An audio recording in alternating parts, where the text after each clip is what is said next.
Em 1988, com a redemocratização, o Brasil conquistou uma Constituição Federal que defendia a dignidade e a qualidade da vida das pessoas como a sua principal referência. E tinha certeza que para que essa qualidade de vida e essa dignidade fossem garantidas, era necessário a estruturação de um Estado que fornecesse as condições para que esses direitos fossem exercidos. Que direitos? Educação, saúde, moradia, cultura, habitação. Para poder fornecer esses direitos, você precisa de uma estrutura de Estado que ofereça os serviços. Se você quer educação pública de qualidade e gratuita, precisa ter um servidor público, que seja técnico administrativo, que seja professor, que seja o produtor da alimentação escolar. Então, a gente percebe que a gente tem uma estrutura de Estado para oferecer as condições de que os direitos que estão escritos naquela Constituição sejam tornados realidade. Desde que ela foi aprovada, começou uma campanha para inverter essa lógica e para dizer que quem explora e suga o Brasil são os serviços públicos, é o Estado. Existem 42 brasileiros que tiveram, durante a pandemia, um aumento das suas fortunas em 34 bilhões de reais. Quem é que está mamando nas tetas do Brasil? Quem é que está se apropriando de toda a riqueza produzida pelos trabalhadores e trabalhadoras brasileiras? Não são os servidores públicos. Os servidores públicos, que em sua maioria são mulheres, 60% dos servidores públicos são mulheres, eles estão oferecendo os serviços, ou seja, estão a serviço do público para poder você, cidadão, acessar o direito que você tem, a saúde, a educação, a moradia, a assistência social, a cultura. Não são os servidores públicos que estão sugando as riquezas dos brasileiros. São meia dúzia de empresários muito ricos. Eu não estou falando de você que tem uma loja no seu bairro, não estou falando de você que tem uma pequena empresa de desenvolvimento de software.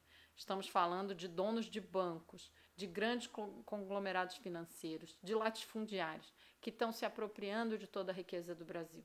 Para poder garantir que aqueles direitos que estão escritos na Constituição cheguem até você, é preciso que a gente tenha servidores públicos que estejam estáveis, porque se cada vez que trocar de governo puder trocar um médico do posto de saúde, a professora da escola, como é que o serviço vai ter qualidade? Se cada vez que trocar o governo, o fiscal do IBAMA, que tem que proteger o meio ambiente e não interesses corporativos, como é que ele vai fazer o trabalho dele? Se um dia o presidente pode chegar e dizer: não gostei dos dados do Instituto de Pesquisa Espacial e então eu não vou divulgar que tem queimadas na Amazônia. É preciso que o servidor público possa exercer a sua atividade com autonomia. Não é verdade que os servidores públicos ganham tanto. Mais ou menos, a diferença entre a média dos salários de servidores públicos e de trabalhadores da iniciativa privada é de R$ 8,00 a cada 100.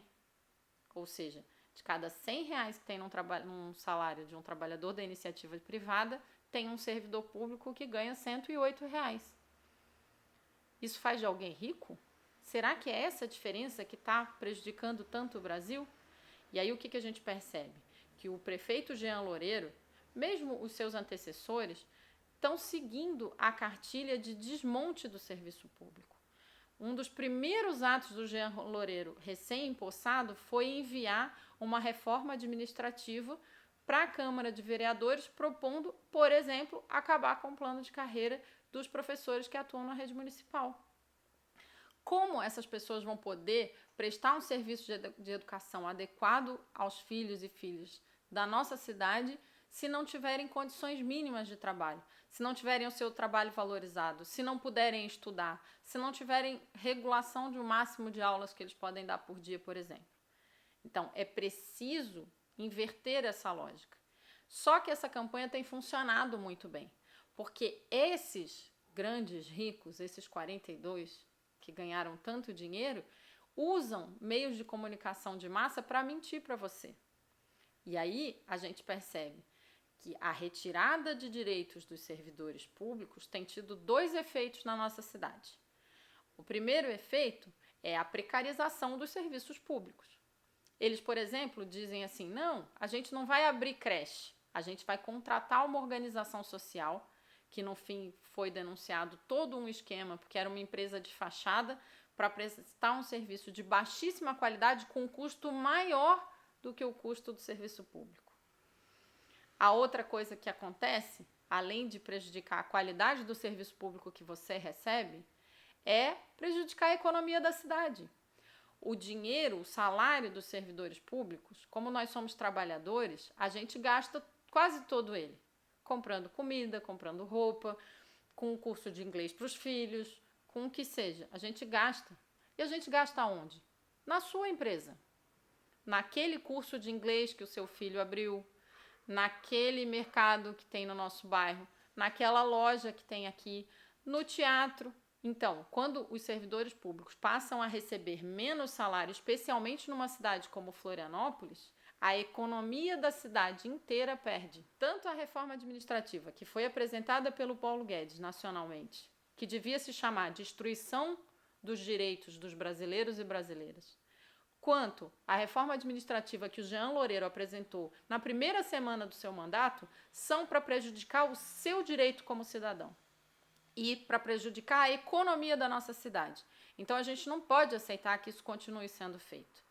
Imagina como é que a gente vai reorganizar a nossa cidade se acabar, por exemplo, a estabilidade dos servidores públicos, como eles estão propondo nacionalmente, e aí o próximo prefeito puder demitir o trabalhador do posto de saúde.